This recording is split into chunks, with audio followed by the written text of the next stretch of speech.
Hello friends, welcome to the K ಸ್ಟುಡಿಯೋಗೆ ನಿಮಗೆಲ್ಲರಿಗೂ ಸ್ವಾಗತ. ಇವತ್ತಿನ ಈ ಒಂದು ವಿಡಿಯೋದಲ್ಲಿ ನಾವು ಸ್ಪರ್ಧಾತ್ಮಕ ಪರೀಕ್ಷೆಗೆ ಯಾವ ರೀತಿಯಾಗಿ ಪ್ರಶ್ನೆಗಳು ಬರುತ್ತವೆ ಎಂಬುದನ್ನು ಮಾಹಿತಿಯನ್ನು ನೋಡೋಣ. ಹಾಗಾದರೆ ಶುರು ಮಾಡೋಣ ಬನ್ನಿ.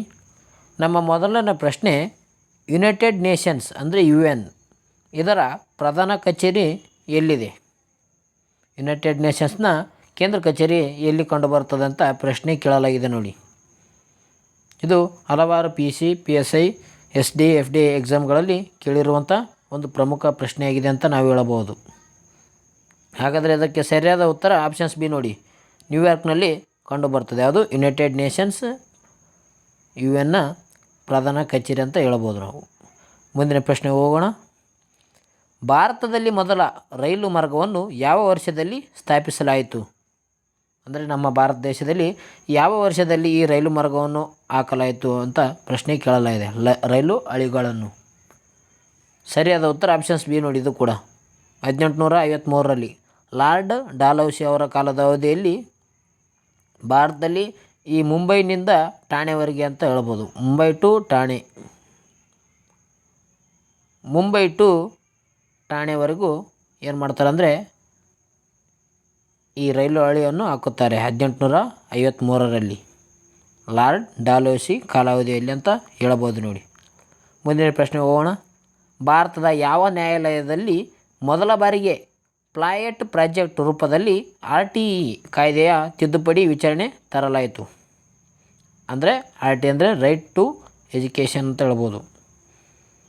ಅಂದರೆ 6ರಿಂದ 14 ವರ್ಷದ ಮಕ್ಕಳಿಗೆ ಒಂದು ಕಡ್ಡಾಯ ಶಿಕ್ಷಣ ನೀಡಬೇಕೆಂದು ಈ ಕಾಯ್ದೆಯನ್ನು ಯಾವ ನ್ಯಾಯಾಲಯದಲ್ಲಿ ತಿದ್ದುಪಡಿ ವಿಚಾರಣೆಗೆ ತರಲಾಯಿತು ಎಂಬುದು ಪ್ರಶ್ನೆಯಾಗಿದೆ ನೋಡಿ. ಪ್ರಮುಖ ಪ್ರಶ್ನೆಗಳ ಮಾಹಿತಿಗಳನ್ನು ನಾವು ನೀಡುತ್ತಿರುತ್ತೇವೆ ದಿನಗಳು. ಯಾರಾದರೂ ಹೊಸಬರಾದರೆ ಬೇಗನೆ ನಮ್ಮ ಚಾನಲ್ಗೆ ಸಬ್ಸ್ಕ್ರೈಬ್ ಮಾಡಿಕೊಳ್ಳಿ. ಈ ಪ್ರಶ್ನೆಗೆ ಒಂದು ಉತ್ತರ ಯಾವುದಪ್ಪ ಅಂತಂದರೆ ಆಪ್ಷನ್ಸ್ ಬಿ ನೋಡಿ, ದೆಹಲಿ ಹೈಕೋರ್ಟು ಈ ಪ್ರಶ್ನೆಗೆ ಸರಿಯಾದ ಉತ್ತರವಾಗಿದೆ. ಅಂದರೆ 6 ವರ್ಷದಿಂದ 14 ವರ್ಷದ ಮಕ್ಕಳಿಗೆ ಕಡ್ಡಾಯ ಶಿಕ್ಷಣ ನೀಡಬೇಕೆಂದು ಈ ದೆಹಲಿ ಹೈಕೋರ್ಟ್ನಲ್ಲಿ ಈ ಕಾಯ್ದೆಯ ವಿಚಾರಣೆ ನಡೀತದೆ ಅಂತ ಹೇಳ್ಬೋದು. ಕಾಯ್ದೆಗೆ ತಿದ್ದುಪಡಿ ತರುವ ವಿಚಾರಣೆಯನ್ನು ಈ ದೆಹಲಿ ಹೈಕೋರ್ಟ್ನಲ್ಲಿ ನಡೆಸಲಾಗುತ್ತದೆ. ಮುಂದಿನ ಪ್ರಶ್ನೆ ಹೋಗೋಣ. ಭಾರತದ ಯಾವ ಪರ್ವತ ಶ್ರೇಣಿಯನ್ನು ಭಾರತದ ನೀರಿನ ಕೋಟೆ ಅಂದರೆ ವಾಟರ್ ಟವರ್ ಆಫ್ ಇಂಡಿಯಾ ಎಂದು ಕರೆಯಲಾಗುತ್ತದೆ? ನೋಡಿ, ಈ ಥರ ಪ್ರಶ್ನೆ ನೀವು ಎಲ್ಲಿ ಕೂಡ ನೋಡಿರೋದಿಲ್ಲ. ನಾವು ಕಠಿಣ ಮತ್ತು ಸುಲಭವಾದ ಪ್ರಶ್ನೆಗಳನ್ನು ನಾನು ದಿನಾಲೂ ತರುತ್ತಿರುತ್ತೇನೆ. ಓಕೆ, ಈ ಒಂದು ಪ್ರಶ್ನೆಗೆ ಉತ್ತರ ನೋಡೋಣ. ಭಾರತದ ನೀರಿನ ಕೋಟೆ ಯಾವುದು ಅಂತ ಹೇಳಲಾಗಿದೆ. ಇದಕ್ಕೆ ಸರಿಯಾದ ಉತ್ತರ ಆಪ್ಷನ್ ಸಿ ನೋಡಿ, ಹಿಮಾಲಯ. ಯಾಕಪ್ಪ ಅಂತಂದರೆ ಹಿಮಾಲಯದಲ್ಲಿ ಅತಿ ಹೆಚ್ಚು ನದಿಗಳು ಉದ್ಭವವಾಗುತ್ತವೆ ಅಂತ ಹೇಳ್ಬೋದು, ಹುಟ್ಟುತ್ತವೆ. ಹಿಮಾಲಯದಲ್ಲಿ ಅತಿ ಹೆಚ್ಚು ನದಿಗಳು ಹುಟ್ಟುವ ಸ್ಥಳವಾಗಿದೆ. ಅದರಿಂದ ಈ ಹಿಮಾಲಯವನ್ನು ಭಾರತದ ನೀರಿನ ಕೋಟೆ ಎಂದು ಕರೆಯಲಾಗುತ್ತದೆ. ಮುಂದಿನ ಪ್ರಶ್ನೆ ಹೋಗೋಣ. ನಾಸಾದ ಚಂದ್ರಯಾನ 3ನಿಂದ ಹೊರಟ ವಿಕ್ರಮ್ ಲ್ಯಾಂಡರ್ ಯಾವ ಸ್ಥಳದಲ್ಲಿ ಇಳಿಯಿತು ಅಂತ ಪ್ರಶ್ನೆಯನ್ನು ಕೇಳಲಾಗಿದೆ. 2023ರಲ್ಲಿ ಚಂದ್ರಯಾನ 3ಯನ್ನು ಉಡಾವಣೆ ಮಾಡಲಾಗಿತ್ತು. ಇದು ಆಗಸ್ಟ್ 23ರಂದು ಲ್ಯಾಂಡ್ ಆಯಿತು ಅಂತ ಹೇಳ್ಬೋದು. ಈ ವಿಕ್ರಮ್ ಲ್ಯಾಂಡರ್ ಯಾವ ಸ್ಥಳದಲ್ಲಿ ಇಳಿಯುತ್ತೆಂಬುದು ಪ್ರಶ್ನೆ ಆಗಿದೆ. ಇದಕ್ಕೆ ಸರಿಯಾದ ಉತ್ತರ ಆಪ್ಷನ್ಸ್ ಬಿ ನೋಡಿ, ಚಂದ್ರನ ದಕ್ಷಿಣ ಧ್ರುವದಲ್ಲಿ. ಚಂದ್ರನ ದಕ್ಷಿಣ ಧ್ರುವದಲ್ಲಿ ಆಗಸ್ಟ್ 23ನೇ ತಾರೀಕು ಏನಾಗುತ್ತಂದರೆ ಈ ವಿಕ್ರಮ್ ಲ್ಯಾಂಡರ್ ಚಂದ್ರನ ಮೇಲೆ ಇಳಿಯುತ್ತದೆ ದಕ್ಷಿಣ ಧ್ರುವದಲ್ಲಿ. ಚಂದ್ರಯಾನ 3 ಆಗಸ್ಟ್ 23ರಂದು ಚಂದ್ರನ ದಕ್ಷಿಣ ಧ್ರುವದಲ್ಲಿ ಈ ವಿಕ್ರಮ್ ಲ್ಯಾಂಡರ್ ಇಳಿಯುತ್ತದೆ ಅಂತ ಹೇಳಬಹುದು ನೋಡಿ. ಇದಕ್ಕೆ ಸರಿಯಾದ ಉತ್ತರ ಚಂದ್ರನ ದಕ್ಷಿಣ ಧ್ರುವದಲ್ಲಿ ಆಗಿದೆ ನೋಡಿ. ಮುಂದಿನ ಪ್ರಶ್ನೆ ಹೋಗೋಣ. ನಿಮ್ನ ವಲಯ ಲಿಖಿತಗಳಲ್ಲಿ ಯಾವ ಗ್ರಹಕ್ಕೆ ಐಸೆ ಎಂಬ ಪ್ರಸ್ತಾಪವಿದೆ ಎಂದು ಹೇಳಲಾಗಿದೆ? ಅಂದರೆ ಐಸೆ ಜೈಂಟ್ ಎಂಬ ಒಂದು ಕರೆಸಿಕೊಳ್ಳುವ ಒಂದು ಗ್ರಹ ಅಂತ ಹೇಳಬಹುದು. ಯಾವ ಗ್ರಹಕ್ಕೆ ಐಸೆ ಎಂಬ ಹೆಸರನ್ನು ಹೇಳಲಾಗುತ್ತದೆ? ಇದಕ್ಕೆ ಸರಿಯಾದ ಉತ್ತರ ಆಪ್ಷನ್ಸ್ ಬಿ ನೋಡಿ, ಯುರೇನಸ್. ಇದರ ಜೊತೆಗೆ ನೆಪ್ಚೂನ್ ಕೂಡ ಕಂಡುಬರುತ್ತದೆ. ಯುರೇನಸ್ ಮತ್ತು ನೆಪ್ಚೂನ್ಗಳಲ್ಲಿ ಈ ಐಸೆ ಎಂದು ಪ್ರಸ್ತಾಪವಿದೆ. ಯಾಕಪ್ಪ ಅಂತಂದರೆ ಇಲ್ಲಿ ನೀರಿನ ಅಂಶ ಮತ್ತು ಅಮೋನಿಯಾ ಈ ರೀತಿಯಾಗಿ ಕಣಗಳು ಕಂಡುಬರ್ತವೆ ಇಲ್ಲಿ ಯುರೇನಸ್ ಮತ್ತು ನೆಪ್ಚೂನ್ಗಳಲ್ಲಿ. ಅದರಿಂದ ಇದಕ್ಕೆ ಐಸ್ ಏಜೆಂಟ್ ಎಂಬ ಒಂದು ಪ್ರಸ್ತಾಪವಿದೆ ಅಂತ ಹೇಳ್ಬೋದು. ಮುಂದಿನ ಪ್ರಶ್ನೆ ಹೋಗೋಣ. ನಾನು ತಮ್ಮ ಎಚ್ಚರಿಕೆಗೆ ಮಾತ್ರ ಬಾಂಬನ್ನು ತೋರಿಸಿದ್ದೇನೆ, ಈ ಹೇಳಿಕೆಯನ್ನು ಯಾರ ಮೇಲೆ ಹೇಳಲಾಯಿತು? ನೋಡಿ, ಅಂದರೆ ಇದು ಇತಿಹಾಸದ ಪ್ರಶ್ನೆಯಾಗಿದೆ ಅಂತ ನಾವು ಹೇಳಬಹುದು. ನಾನು ತಮ್ಮ ಎಚ್ಚರಿಕೆಗೆ ಮಾತ್ರ ಬಾಂಬನ್ನು ತೋರಿಸಿದ್ದೇನೆ ಎಂಬ ಹೇಳಿಕೆಯನ್ನು ಹೇಳಿದಂಥ ವ್ಯಕ್ತಿ ಯಾರು ಅಂತ ಪ್ರಶ್ನೆಯನ್ನು ಕೇಳಲಾಗಿದೆ. ಇದಕ್ಕೆ ಸರಿಯಾದ ಉತ್ತರ ಆಪ್ಷನ್ಸ್ ಎ ಅಂತ ಹೇಳ್ಬೋದು, ಭಗತ್ ಸಿಂಗ್ ಅವರು 1929ರಲ್ಲಿ ದೆಹಲಿಯ ವಿಧಾನಸಭೆಯ ಮೇಲೆ ಬಾಂಬನ್ನು ಹಾಕುತ್ತಾರೆ. ಯಾರು? ಭಗತ್ ಸಿಂಗ್. ಮತ್ತು ಬಟುಕೇಶ್ ದತ್ ಅವರು ಏನು ಮಾಡ್ತಾರೆ ಅಂದರೆ ದೆಹಲಿಯ ವಿಧಾನಸಭೆಯ ಮೇಲೆ ಬಾಂಬನ್ನು ಹಾಕುತ್ತಾರೆ. ಈ ಬಾಂಬ್ ಹಾಕಿದ ನಂತರ ಒಂದು ಘೋಷಣೆ ಹೇಳುತ್ತಾರೆ. ಯಾವುದಪ್ಪ ಅಂತಂದರೆ ಇನೋಕ್ಯುಲಾಬ್ ಜಿಂದಾಬಾದ್ ಎಂಬ ಘೋಷಣೆಯನ್ನು ಹಿಡಿದಂಥ ವ್ಯಕ್ತಿ ಯಾರಂದರೆ ಭಗತ್ ಸಿಂಗ್ ಆಗಿದ್ದಾರೆ ನೋಡಿ. ಅದೇ ರೀತಿಯಾಗಿ ನಾನು ತಮ್ಮ ಎಚ್ಚರಿಕೆಗೆ ಮಾತ್ರ ಬಾಂಬನ್ನು ತೋರಿಸಿದ್ದೇನೆ ಎಂಬ ಹೇಳಿಕೆ ಕೂಡ ಈ ಭಗತ್ ಸಿಂಗ್ ಅವರಿಗೆ ಸಂಬಂಧಿಸಿದೆ ಅಂತ ಹೇಳ್ಬೋದು ನಾವು. ಮುಂದಿನ ಪ್ರಶ್ನೆ ಹೋಗೋಣ. ಭಾರತದ ಸಂವಿಧಾನದಲ್ಲಿ ಒಟ್ಟು ಎಷ್ಟು ಭಾಷೆಗಳಿವೆ? ಇದು ಅತ್ಯಂತ ಸುಲಭವಾದ ಪ್ರಶ್ನೆಯಾಗಿದೆ ನೋಡಿ. ಭಾರತದ ಒಂದು ಸಂವಿಧಾನದಲ್ಲಿ ಒಟ್ಟು ಭಾಷೆಗಳು ಎಷ್ಟಿವೆ ಅಂತ ಕೇಳಲಾಗಿದೆ. ಇದಕ್ಕೆ ಸರಿಯಾದ ಉತ್ತರವನ್ನು ಕಾಮೆಂಟ್ ಮೂಲಕ ತಿಳಿಸಿ. ಭಾರತದ ಯಾವ ರಾಜ್ಯವನ್ನು ಭಾರತದ ಭತ್ತದ ಕೊಟ್ಟು ಎಂದು ಕರೆಯಲಾಗುತ್ತದೆ? ರೈಸ್ ಬಾಲ್ ಆಫ್ ಇಂಡಿಯಾ ಎಂದು ಕರೆಯಲಾಗುವ ರಾಜ್ಯ ಯಾವುದು? ಇದು ಕೂಡ ಅತ್ಯಂತ ಒಂದು ಸುಲಭ ಪ್ರಶ್ನೆಯಾಗಿದೆ ಅಂತ ನಾವು ಹೇಳಬಹುದು. ಇದಕ್ಕೆ ಸರಿಯಾದ ಉತ್ತರ ಆಪ್ಷನ್ ಸಿ ನೋಡಿ, ಆಂಧ್ರ ಪ್ರದೇಶ ರಾಜ್ಯಕ್ಕೆ ಒಂದು ಭತ್ತದ ಚೀಲ ಅಥವಾ ಭಾರತದ ಭತ್ತದ ಕೊಟ್ಟು ಎಂಬ ರಾಜ್ಯವೆಂದು ಕರೆಯಬಹುದು. ಯಾವುದಕ್ಕೆ? ಆಂಧ್ರ ಪ್ರದೇಶ ರಾಜ್ಯಕ್ಕೆ. ಪಂಚನದಿಗಳ ನಾಡು ಎಂದು ಯಾವ ರಾಜ್ಯವನ್ನು ಕರೆಯುತ್ತಾರೆ ಅಂತ ಕಮೆಂಟ್ ಮೂಲಕ ತಿಳಿಸಿ. ಮುಂದಿನ ಪ್ರಶ್ನೆ ಹೋಗೋಣ. ಅಶೋಕನ ಸಾಮ್ರಾಜ್ಯದ ಆರ್ಥಿಕ ವ್ಯವಸ್ಥೆಗೆ ಪ್ರಮುಖ ಅಂಶ ಯಾವುದು? ಇದು ಅಶೋಕನ ಕಾಲದಲ್ಲಿ ಅವನು ಸಾಮ್ರಾಜ್ಯದ ಒಂದು ಆರ್ಥಿಕ ವ್ಯವಸ್ಥೆ ಯಾವ ರೀತಿಯಾಗಿತ್ತು, ಅದರ ಅಂಶಗಳು ಯಾವುದು ಅಂತ ಪ್ರಶ್ನೆ ಕೇಳಲಾಗಿದೆ. ಇದಕ್ಕೆ ಸರಿಯಾದ ಉತ್ತರ ಆಪ್ಷನ್ ಸಿ ನೋಡಿ, ಭೂಗಾರಿಕೆ ಮತ್ತು ತೆರಿಗೆ. ಇದು ಅಶೋಕನ ಸಾಮ್ರಾಜ್ಯದ ಒಂದು ಆರ್ಥಿಕ ವ್ಯವಸ್ಥೆಯ ಒಂದು ಪ್ರಮುಖ ಒಂದು ಅಂಶವಾಗಿದೆ ಅಂತ ಹೇಳ್ಬೋದು. ಯಾವುದು? ಭೂಗಾರಿಕೆ ಮತ್ತು ತೆರಿಗೆ. ಮುಂದಿನ ಪ್ರಶ್ನೆ ಹೋಗೋಣ. ಯಾವ ಮಹಾಪರ್ಯಾಯದಲ್ಲಿ ಭೂಮಿಯಲ್ಲಿನ ಡೈನೋಸಾರ್ಗಳು ನಾಶವಾಗಿವೆ? ಅಂದರೆ ಯಾವ ಕಾಲದಲ್ಲಿ ಈ ಡೈನೋಸಾರ್ಗಳು ಭೂಮಿ ಮೇಲಿಂದ ನಾಶವಾದವು, ಅಂದರೆ ಪತನವಾದವು ಡೈನೋಸಾರ್ಗಳು ಎಂಬುದಂತ ಪ್ರಶ್ನೆ ಕೇಳಲಾಗಿದೆ. ಇದಕ್ಕೆ ಸರಿಯಾದ ಉತ್ತರ ಆಪ್ಷನ್ಸ್ ಬಿ ನೋಡಿ, ಕ್ರಿಟೇಸಿಯಸ್ ಪ್ಯಾಲಿಯೋಜೋಕ್ ಅಂತ ಹೇಳ್ಬೋದು. ಈ ಅವಧಿಯಲ್ಲಿ ಏನಾಗುತ್ತದೆ ಅಂದ್ರೆ ಡೈನೋಸಾರ್ಗಳು ನಾಶವಾಗುತ್ತವೆ ಅಂತ ಹೇಳ್ಬೋದು. ಅಂದರೆ ಸುಮಾರು 6.6 ಕೋಟಿ ವರ್ಷಗಳ ಹಿಂದೆ ಈ ಡೈನೋಸಾರಸ್ಗಳು ಈ ಕ್ರಿಟೇಸಿಯಸ್ ಪ್ಯಾಲಿಯೋಜೋಕ್ ಯುಗದಲ್ಲಿ ನಾಶವಾಗುತ್ತವೆ. ಮುಂದಿನ ಪ್ರಶ್ನೆ ಹೋಗೋಣ. ಪ್ಲಾಸ್ಟಿಕ್ ದುಷ್ಪರಿಣಾಮಗಳಿಂದ ತಡೆಯಲು ಭಾರತ 2022ರಲ್ಲಿ ಯಾವ ನಿರ್ಧಾರ ತೆಗೆದುಕೊಂಡಿತು? ಭಾರತ ಏನು ಮಾಡ್ತಂದರೆ ಈ ಪ್ಲಾಸ್ಟಿಕ್ಕನ್ನು ಮುಕ್ತ ಮಾಡಬೇಕೆಂದು ಒಂದು ನಿರ್ಧಾರವನ್ನು ತೆಗೆದುಕೊಳ್ಳುತ್ತದೆ. ಯಾವಾಗ? 2022ರಲ್ಲಿ. ಅದು ಯಾವುದಂತ ಪ್ರಶ್ನೆಯನ್ನು ಕೇಳಲಾಗಿದೆ.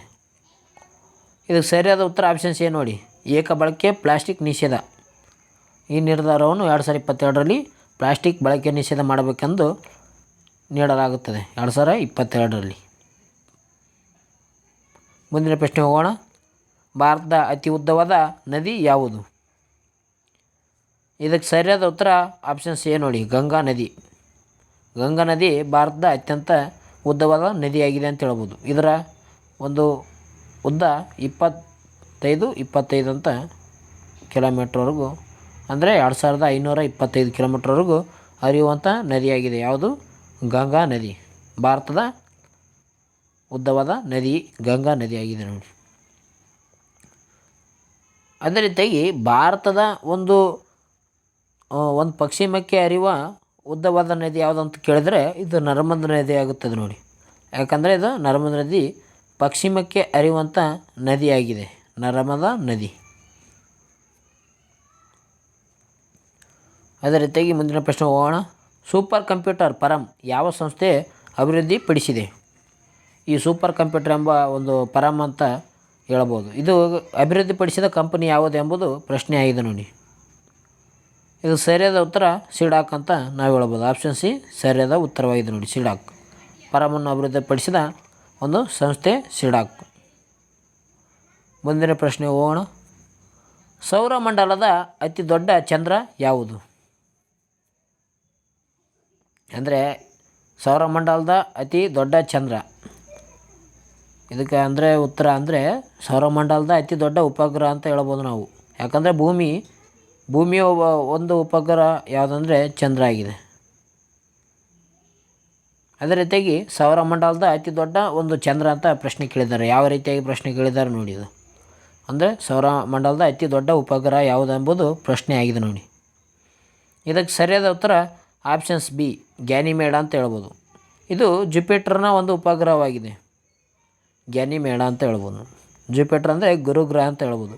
ಈ ಗುರುಗ್ರಹದ ಉಪಗ್ರಹ ಗ್ಯಾನಿಮೇಡ.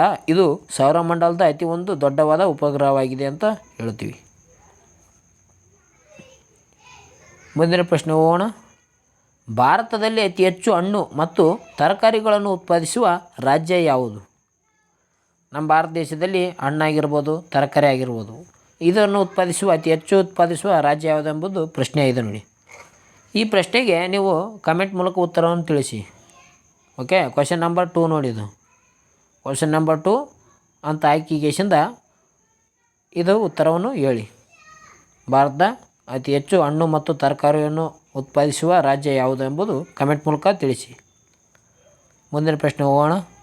ಅಮೇರಿಕದ ಸ್ವಾತಂತ್ರ್ಯ ಘೋಷಣಾ ಪತ್ರವನ್ನು ಯಾವ ವರ್ಷದಲ್ಲಿ ಬಿಡುಗಡೆ ಮಾಡಲಾಯಿತು? ಅಂದರೆ ಈ ಅಮೇರಿಕಾಗೆ ಸ್ವಾತಂತ್ರ್ಯ ಯಾವ ವರ್ಷದಲ್ಲಿ ಸಿಕ್ಕಿತು ಎಂಬುದು ಪ್ರಶ್ನೆ ಆಗಿದೆ. ಇದು ಸರಿಯಾದ ಉತ್ತರ ಆಪ್ಷನ್ಸ್ ಬಿ ನೋಡಿ, 1776 ಜುಲೈ 4ನೇ ತಾರೀಕು. ಜುಲೈ 4ನೇ ತಾರೀಕು ಏನು ಮಾಡ್ತಾರೆ ಅಂದರೆ ಈ ಅಮೇರಿಕದ ಸ್ವಾತಂತ್ರ್ಯ ಘೋಷಣಾ ಪತ್ರವನ್ನು ಈ ವರ್ಷದಲ್ಲಿ ಬಿಡುಗಡೆ ಮಾಡಲಾಗುತ್ತದೆ. ಜುಲೈ 4ನೇ ತಾರೀಕು 1976ರಲ್ಲಿ ಈ ಅಮೇರಿಕಕ್ಕೆ ಸ್ವಾತಂತ್ರ್ಯ ಸಿಗುತ್ತದೆ ಅಂತ ಹೇಳ್ಬೋದು ನಾವು. ಮುಂದಿನ ಪ್ರಶ್ನೆ ಹೋಗೋಣ.